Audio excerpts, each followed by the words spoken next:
सिगां नेशनेल बर' ख्रिस्टान काउन्सिलनिफ्राय गोजोननाय होयो। आं एनबिसिसिनि प्रेसिडेन्ट रेभारेन्ड डक्टर अर्जुन बसुमतारी आरो आंजों लोगोसे दङ एनबिसिसिनि गाहाय नेहाथारि अपुर्ब नार्जारी।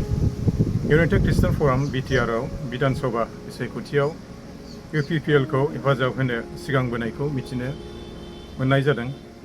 खायसेफ्रा साननो हागौ बे इउनाइटेड ख्रिस्टान फरामाव एनबिसिसिआ बाहागो दं एबा एनबिसिसिआव इउनाइटेड ख्रिस्टान फरामा लोब्बा दं, मानोना बियो गासैबो ख्रिस्टानफोरनि जानानै गोजौनि आयदानि सायाव प्रेस रिलिज होदों।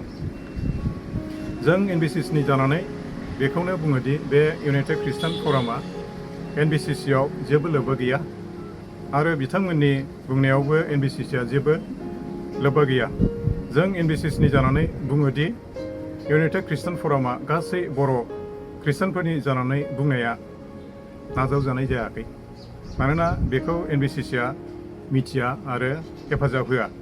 बेबादि प्रेस रिलिज होनायखौ एनबिसिसिआ हामजानाय मोनाखै आरो गोख्रों रावजों सोंखारियो आरो बेनिफ्राय उननि समफ्राव गोजानाव थाथों। थांनाय 26 बोसोरनि सिगां एनबिसिसिआ गासै मेनलैंड गिर्जाफोरजों दाजानाय मोनसे इन्टारडिनोमिनेशनेल आमब्रेला अर्गानाइजेशन आरो बियो सिगांनिफ्रायबो रावबो मोनसेल' राजनैतिक हान्जाखौ सापर्ट होबोफेराखै, नाथाय गेजेरनि जानानै गासैबोनि थाखाय आर'ज खालामदों जाहाथे जोंनि जायगायाव गोजोन थासारि आरो जौगाथाया सफैयो। फैबाय थानाय इलेक्सनाव एनबिसिसिआ बेखौ बुङोदि गुबुन सुबुंफोर बादि साफ्रोम बर' ख्रिस्टाना गावनि गोथौ साननायजों गाव हामजानाय राजनैतिक हान्जा आरो बिजाथिखौ भट दान होथों आरो मोनसे डेम'क्रेटिक गभर्नमेन्टआ जोंनि आसामाव सफैदों। बेजों आसाम आरो बिटिसिनि गासै नोगोरारिफोरजों लोगोसे बर' ख्रिस्टानफ्राबो समान जौगाथाय आरो रैखाथिखौ मोननो हाथों।